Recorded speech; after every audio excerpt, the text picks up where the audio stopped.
Hello everyone, how are you guys doing? It's Professional here, and today I want to do a video talking about the After Hours DLC and why I believe it is the most underrated DLC in GTA Online. This is my opinion, but I remember when After Hours came out, some people called it the worst DLC ever on GTA Online. After Hours is not a perfect DLC. It definitely has problems, but it comes nowhere near being the worst DLC. The same people who said After Hours was a terrible DLC should look towards the arena. It had a great concept, but had so many problems, ranging from the DLC being way too expensive, almost everything locked behind trade prices, even the clothes, and the payouts were just really bad. It was a giant paywall and offered an adversary mode, not much more than that. Almost everyone I ask now tells me After Hours was much better than the Arena Wars. Now, looking at After Hours and its problems, the most disappointing thing about the After Hours DLC is that the above ground part of the nightclub was not great. I was hoping there would be more than the nightclubs, because we invested so much into them. Instead, there's popularity missions that would not generate a lot of money, and some of these missions could be very time consuming and boring, such as the mission where you have to put up posters across the city. The DJs, they weren't really anything special either. Sure, you had different music from them and different missions, but they didn't affect the payouts for the clubs.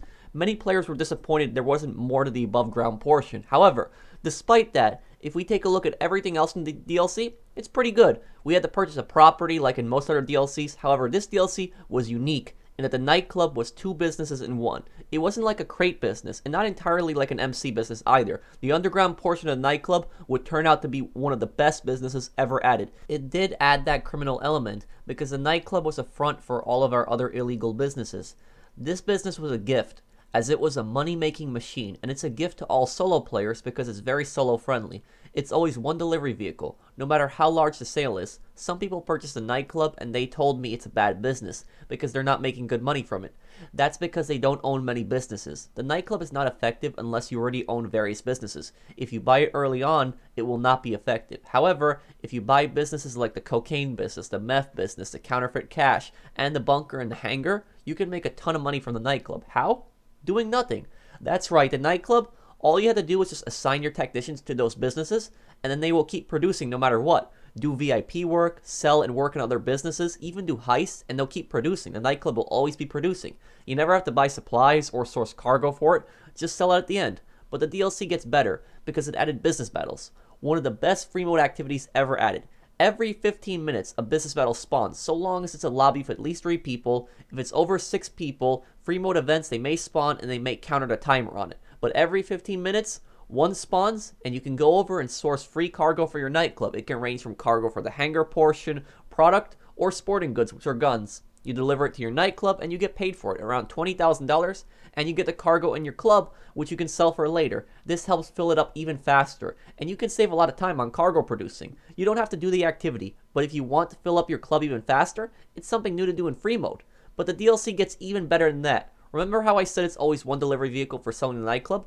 Well, not only is it one delivery vehicle, but we can use custom delivery vehicles. There are 3 delivery vehicles depending on the size of the shipment being sold. It can be an Speedo Custom for a smaller sale, and the van that we get it for free. That's a Speedo Custom. We get the Mule Custom, that's for a medium sale, and we have the Pounder Custom, that's for a larger sale. We can upgrade the armors and weapons on these vehicles, including speed and handling. While in free mode, the delivery vehicles, they don't do well, but on sales, they handle pretty well, and they have much more armor during them. And it's important to note, these vehicles were not expensive, not like the arena. They had trade prices, sure, but had very little difference, and it would tell you how many missions you needed to complete selling to unlock it, unlike the arena, where the unlocks are random. No upgrades were locked behind trade prices, and the vehicles were not really expensive to upgrade. They were affordable.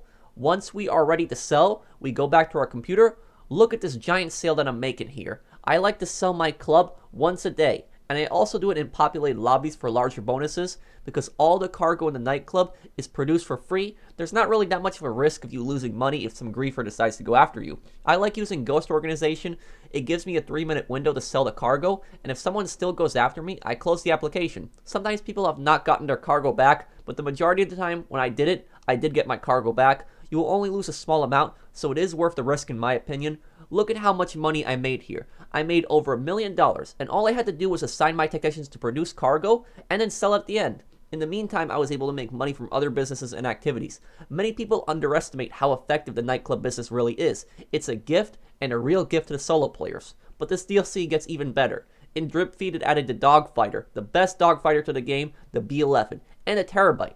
It also added the Oppressor Mark II, which is subject to debate on whether it was really good to the game, but the real gift is the Terabyte. This vehicle let us source CEO crates and also let us source import-export vehicles. You can also steal MC and bunker supplies from it and source hangar crates. I don't recommend sourcing hangar crates as you will oftentimes be forced to go back to your hangar just to get into a vehicle, but it's good for those other businesses. One thing most players really hated was having to go back constantly to the office, watching that long animation going from inside the elevator, going back on the computer, sourcing another crate in a car, and going back outside. But here, we could just spawn a Terabyte, go inside and source them. The Terabyte would spawn pretty close, and we didn't have to watch that long animation. It saved a lot of time and made these businesses more efficient. Not only this, but it also added client jobs, new unique jobs based on the Terabyte.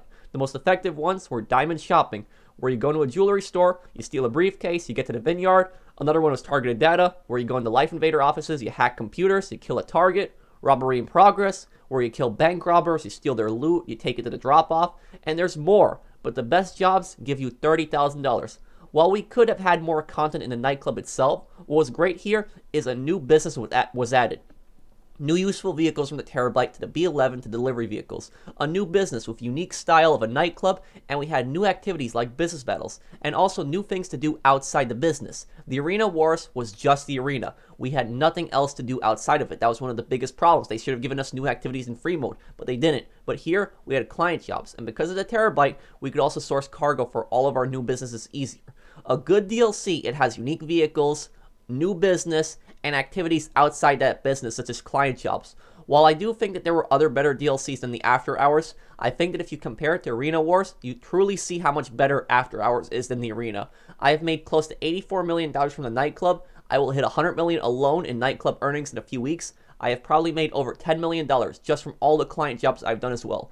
After Hours was missing more activities in the actual club. It needed more content inside the nightclub, in the above ground portion. But other than that, I didn't have much of a problem with the DLC. The nightclub is one of the best investments I have ever made, and I highly suggest, if you have a lot of businesses to link it to, then get it. You won't be disappointed. While it's not an absolutely amazing DLC, I don't think there's an argument for calling it a terrible one either.